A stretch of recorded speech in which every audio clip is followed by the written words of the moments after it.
दोस्तों नमस्कार। संस्कृत ज्ञान धारा में आपका बहुत बहुत स्वागत है। तो आज हम कुछ टीजीटी के प्रश्न का संग्रह लेके आई हूँ। तो आइए हम हल करते हैं टीजीटी के प्रश्न उत्तर। तो शुरू करते हैं। पहला प्रश्न ये रहा कि प्रवेशक की गणना होती है अर्थोपक्षिक में, कार्यावस्था में, अर्थ प्रकृति में, पंच संधियों में। तो इसकी गणना कब होती है?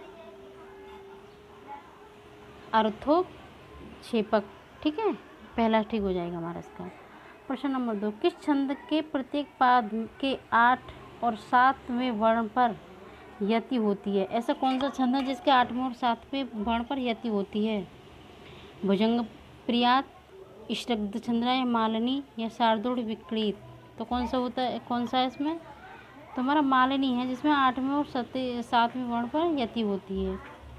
प्रश्न नंबर अगला, निम्न में से शब्द अलंकार नहीं है। श्लेष अलंकार, रूपक अलंकार, यमक अलंकार, वक्रोक्ति अलंकार। शब्द अलंकार कौन सा नहीं है? दो प्रकार के होते हैं अलंकार, अर्थ और शब्द अलंकार। तो कौन सा? बी, रूपक अलंकार। ये शब्द अलंकार नहीं है। प्रश्न नंबर आगे, गीता के 10वें अध्याय का नाम क्या है? गीता के 10वें अध्याय का नाम क्या है? विभूति योग, विश्व रूप दर्शन योग, अर्जुन विषाद योग या अक्षर ब्रह्मा योग। तो ये हमारा 10वें अध्याय का नाम इसका विभूति योग होगा। प्रश्न नंबर आगे, अध्याय हर पद में संधि है। ये संधि विच्छेद, कौन सी संधि विच्छेद और कौन सी संधि है इसमें? तो देखो इसमें यण संधि है। कौन सी? यण संधि है। अधिधन आहार है, अधिधन आहार है, या आदिधन आहार है, या अधिधन आहार है। तो कौन सी संधि होगी इसमें? डी। प्रश्न नंबर आगे, श को छ हो जाता है लत्व संधि में, जसत्व में, झत्व में या इष्टुत्व संधि में। तो कौन सी में हो जाता है? सी।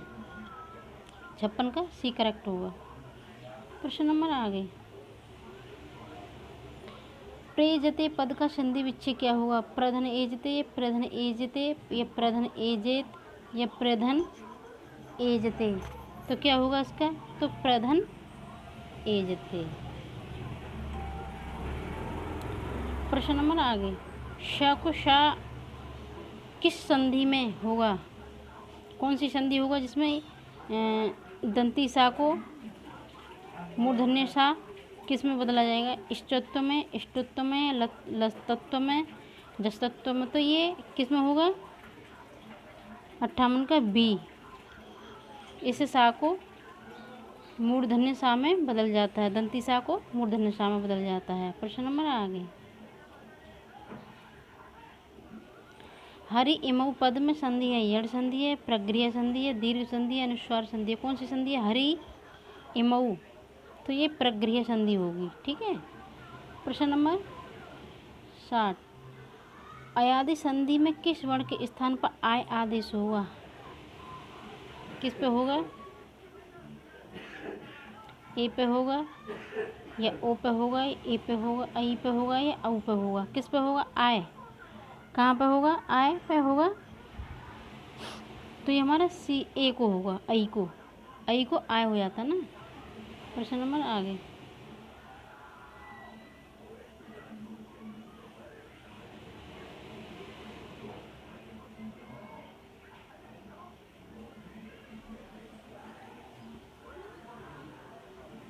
प्रश्न नंबर 61, भवनम, नयनम, शयनम पदों में निम्नलिखित संधि मतलब एक भयनम, नयनम, शयनम पदों में संहिता नित्य है। क्यों? एक पद होने के कारण, धातु उपसर्ग होने के कारण, समास होने के कारण, वाक्यांश होने के कारण। क्यों है? तो ये होगा हमारा एक पद होने के कारण। ए सही हो जाएगा हमारा। प्रश्न नंबर आगे, विसर्ग संधि नहीं है। निरसय, हरम्य, उल्लेख है, अंतर्राष्ट्रीय। तो कौन सी नहीं है हमारी विसर्ग संधि? उल्लेख नहीं है। प्रश्न नंबर आगे, पश्चात अर्थ में अव्ययीभाव समास हुआ है। किसका? ये अनुरूपम, अनुविष्णु या अतिनिंद्रम या इतहरी। किसका ये? तो ये किसका होगा? 63 का बी, अणुविषण, अणुविष्णु का। प्रश्न नंबर आगे, सामासिक दृष्टि से निम्न में से पृथक पद है, कौन सा है? धनुष्पाणी, पाणिपादम, चक्रपाणी या त्रिशूल पाणी, तो कौन सा होगा हमारा 64 का? तो ये बी होगा, पाणिपादम। ठीक है। प्रश्न नंबर आगे, अलुक तत्पुरुष समास है, वाचस्पति, आत्मनेपदम, उद्दिष्टर या उपयुक्त सभी में। अलुक तत्पुरुष समास किस में है? 65 का। तो इनमें सब में क्या है? अलुक तत्पुरुष समास है। और ये तो बहुत ही इम्पोर्टेंट है, युधिष्ठिर में कौन सा समास है? इसमें अलुक तत्पुरुष समास है। प्रश्न नंबर आगे, उपमान पूर्व पद कर्मधारय समास का उदाहरण है। उपमान पूर्व पद कर्मधारय समास का उदाहरण है, कौन सा? रक्तोपलम, घनश्याम, पुरुषवाग्रह, कृष्ण स्योतः, कौन सा है? तो कर्मधारय के समास को कौन सा उदाहरण है? तो घनश्याम होगा। ठीक है। प्रश्न नंबर आगे, अविद्यमानः पुत्रः यस्य सः, इस विग्रह में समास कौन सा है? नए तत्पुरुष, नए बहुव्रीहि, द्वंद्व समास या अव्ययी समास। तो ये हमारा बी होगा, कौन सा? बी। प्रश्न नंबर आगे, समारः द्वंद्व समास का उदाहरण है, राम कृष्णौ, अहिन कुलम, पितरौ या उपयुक्त सभी, तो कौन सा होगा इसमें? 68 का। तो ये होगा हमारा अहिन कुलम, बी। प्रश्न नंबर आगे, जिस समास में अन्य पदार्थ की प्रधानता हो वह कौन सा समास होता है? तत्पुरुष समास होता है क्या? अव्ययी भाव होता है क्या? बहुव्रीहि होता है? और क्या द्वंद्व, यहाँ पर द्वंद्व है, द्वंद्व होता है। कौन सा होता है जिसमें अन्य की उत्तर पद, देखो उत्तर पद वाला तो क्या होता है? तत्पुरुष समास होता है। और जो प्रथम पद अव्ययी भाव हो तो कौन सा होता है? अव्यय, जिसका अव्यय हो तो कौन सा होता है? और जिसमें दोनों पद हो तो क्या है? द्वंद्व समास होता है। तो ये बहुव्रीहि समास होगा जिसमें अन्य पद की प्रधानता होती है, तीसरा कोई अन्य पद। प्रश्न नंबर आगे, मंद्राणाम समृद्धि, इस विग्रह में सामासिक पद क्या है? सुमंद्रम या सुसमृद्धम या मंद्र समृद्धि या समृद्ध, तो क्या है इसका? 70 का। तो ये होगा ए। प्रश्न नंबर आगे,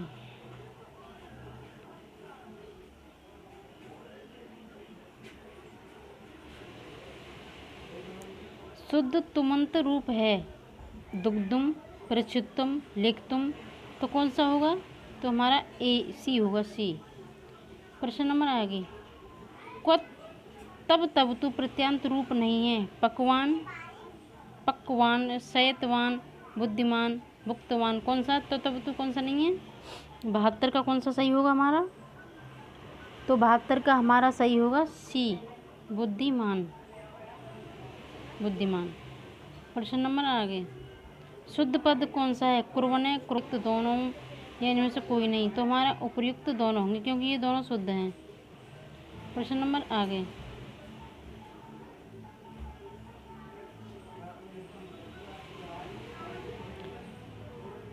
बहुतों में से एक की विशेषता बताने के लिए प्रयुक्त प्रत्यय है, क्या है? तरप, तमप, तल या तम, तो कौन सा होगा हमारा?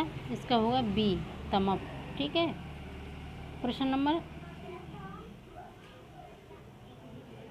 आगे, 98 को संस्कृत में क्या कहेंगे? अष्टानवति, अष्टानवति, अष्टोनवति या ए और बी दोनों? अष्टानवति या अष्टानवति ही, तो कौन सी होगी हमारी? तो ये डी सही हो जाएगा क्योंकि ए और ये बी दोनों सही है हमारे। ठीक है। प्रश्न नंबर आगे, छठवां बालक यहाँ आए, इसका अनुवाद क्या होगा? षष्ठम बालकः अत्र आगच्छेत् या षष्ठा बालकः अत्र आगच्छेत्, षष्ठमो बालकः अत्र आगच्छेत्, षष्ठो बालकः अत्र आगच्छेयुः, तो कौन सा होगा इसका सही? 76 का। तो इसका होगा बी, षष्ठः बालकः अत्र आगच्छेत्। ठीक है। प्रश्न नंबर आगे, शिवराज विजयम काशी से किस प्रकाशित हुई? शिवराज विजयम काशी से किस सन में प्रकाशित हुई? जो अंबिका दत्त व्यास की रचना है शिवराज विजयम, ऐतिहासिक उपन्यास है ये। कब प्रकाशित हुई थी ये? तो ये 1901 में हुई थी। 1901 में। सी। प्रश्न नंबर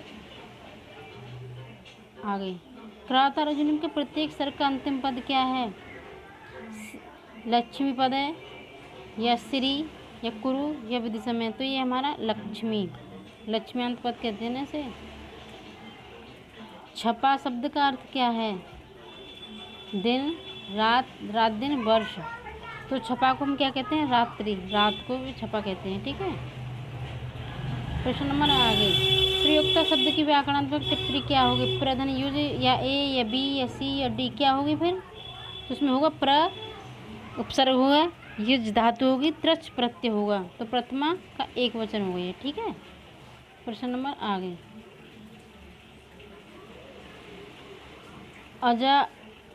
अजागम में लट लकार है, लट लकार, लुट लकार, लिट लकार या लंग लकार? तो ये हमारा सी होगा। वाह्या पद का अर्थ क्या है? हाथी, घोड़े या सिंह या मेघ? वाह्या किसे कहा जाता है? तो घोड़ों को हम वाह्या कहते हैं। ठीक है। आगे, सास धातु लट लकार प्रथम पुरुष एक बहुवचन का रूप है। सासंती, सासंते या सास्ती या सासंतु? तो कौन सा होगा हमारा? लट लकार प्रथम पुरुष का बहुवचन कौन सा होगा? त्रासिका। तो ये सी होगा। ठीक है। प्रश्न नंबर आगे, लड़के सोते हैं का नाम बालका सेते या बालका शयनते या बालका सेरते या बालका शयंती? तो कौन सा होगा हमारा? बालका सेरते, क्योंकि ये बहुवचन है ना। बालक सोते, लड़के सोते हैं, तो बालका सेरते। प्रश्न नंबर आगे, ब्रू धातु का लट लकार प्रथम पुरुष एक वचन में शुद्ध रूप क्या होगा? ब्रू धातु का लट लकार प्रथम पुरुष एक वचन का शुद्ध रूप क्या होगा? ब्रूते, ब्रुवीते या आह या उपयुक्त सभी? तो कौन सा होगा? लट लकार प्रथम पुरुष का एक वचन क्या होगा 85 का?